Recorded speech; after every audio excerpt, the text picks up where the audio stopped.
जय श्री राधा रानी सरकार की। जय श्री कृष्ण भगवान की। जय सदगुरुदेव श्री बंसी वाले महाराज की। मंदिर श्री बंसी वाले महात्मा यूट्यूब चैनल की ओर से हम आप सभी भक्तों का हार्दिक अभिनंदन करते हैं।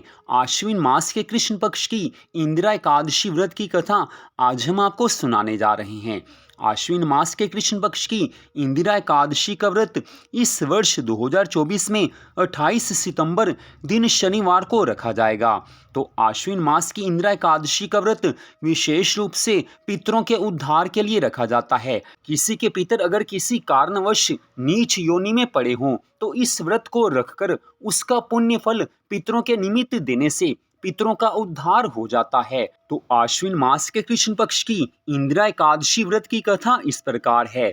युधिष्ठिर ने भगवान श्री कृष्ण जी से कहा है कि हे मधुसूदन, कृपा करके मुझे ये बताइए कि आश्विन मास के कृष्ण पक्ष में कौन सी एकादशी होती है, उसकी कौन सी कथा है। भगवान श्री कृष्ण जी कहने लगे हैं कि हे राजन, आश्विन मास के कृष्ण पक्ष में इंदिरा नाम की एकादशी होती है। उसके व्रत के प्रभाव से बड़े बड़े पापों का नाश हो जाता है। नीच योनि में पड़े हुए पितरों को भी यह एकादशी सदगति देने वाली है। हे राजन, पूर्व काल की बात है। सतयुग में इंद्रसेन नाम से विख्यात राजकुमार थे, जो अब माहिष्मतिपुरी के राजा होकर धर्म पूर्वक प्रजा का पालन करते थे। उनका यश सब ओर फैल चुका था। राजा इंद्रसेन भगवान विष्णु की भक्ति में तत्पर हो भगवान गोविंद के मोक्षदायक नामों का जप करते हुए समय व्यतीत करते थे और विधि पूर्वक अध्यात्म तत्व के चिंतन में संलग्न रहते थे। एक दिन राजा राजसभा में सुखपूर्वक बैठे हुए थे। इतने ही में देवऋषि नारद जी आकाश से उतरकर वहां पर आ पहुंचे। उन्हें आया देख राजा हाथ जोड़कर खड़े हो गए और विधि पूर्वक पूजन करके उन्हें आसन पर बिठाया है। इसके बाद वे इस प्रकार कहने लगे कि हे मुनि श्रेष्ठ, आपकी कृपा से मेरी सर्वथा कुशल है। आज आपके दर्शन से मेरी संपूर्ण यज्ञ क्रियाएं सफल हो गई। हे देवऋषि, अपने आगमन का कारण बताकर मुझ पर कृपा करें। देवऋषि नारद जी कहने लगे हैं कि हे राजन सुनो, मेरी बात तुम्हें आश्चर्य में डालने वाली है। मैं ब्रह्मलोक से यमलोक में आया था। वहां एक श्रेष्ठ आसन पर बैठा और यमराज ने मेरी भक्ति पूर्वक पूजा की। उस समय यमराज की सभा में मैंने तुम्हारे पिता को भी देखा था। वे व्रत भंग के दोष से वहां आए थे। हे राजन, उन्होंने तुमसे कहने के लिए एक संदेश दिया है, उसे सुनो। उन्होंने कहा कि हे पुत्र, मुझे इंदिरा एकादशी के व्रत का पुण्य देकर स्वर्ग में भेजो। उनका यह संदेश लेकर मैं तुम्हारे पास आया हूँ। हे राजन, अपने पिता को स्वर्ग लोक की प्राप्ति कराने के लिए इंदिरा एकादशी का व्रत करो। देवऋषि नारद जी के इन वचनों को सुनकर राजा ने कहा है कि हे भगवान, कृपा करके इंदिरा एकादशी का व्रत बताइए। किस पक्ष में, किस तिथि को और किस विधि से उसका व्रत करना चाहिए। देवऋषि नारद जी कहने लगे हैं कि हे राजेंद्र सुनो, मैं तुम्हें इस व्रत की शुभ कारक विधि बतलाता हूँ।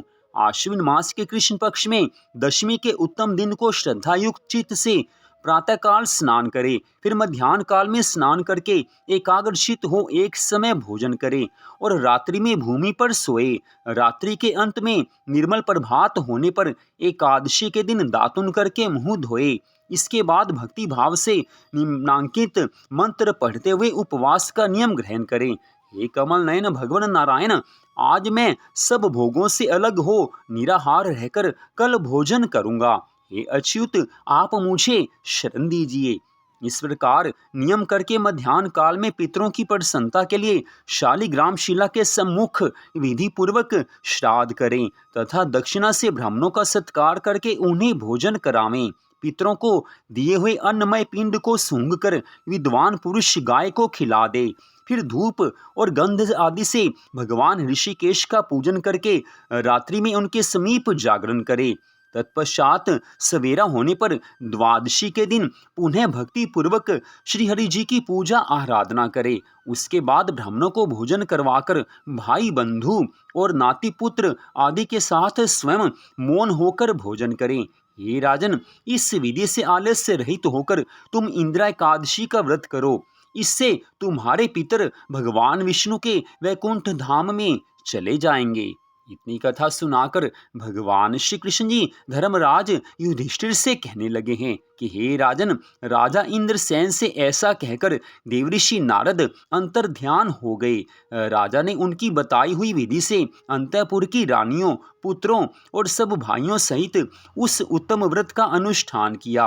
हे कुंती नंदन, व्रत पूर्ण होने पर आकाश से फूलों की वर्षा होने लगी। इंद्रसेन के पिता गरुड़ पर आरूढ़ होकर श्री विष्णु धाम को चले गए और राजऋषि इंद्रसेन भी अकंटक राज्य का उपभोग करके अपने पुत्र को राजगद्दी पर बैठाकर स्वयं स्वर्गलोक को चले गए। हे राजन, इस प्रकार मैंने तुम्हारे सामने इंदिरा एकादशी के व्रत के महात्म्य का वर्णन किया है। इस कथा को पढ़ने और सुनने मात्र से मनुष्य सब पापों से मुक्त हो जाता है। तो यहीं पर इस कथा का विश्राम होता है। इंदिरा एकादशी व्रत की कथा को सुनने के लिए आप सबका हार्दिक धन्यवाद। भगवान श्री राधा कृष्ण जी की अनंत कृपा सदा आप सब पर, आपके परिवार पर बनी रहे। इसी मंगल कामना के साथ जय श्री राधा रानी सरकार की, जय श्री कृष्ण भगवान की, जय इंदिरा एकादशी व्रत की। जय जय श्री राधे, जय जय श्री राधे, जय जय श्री राधे श्याम।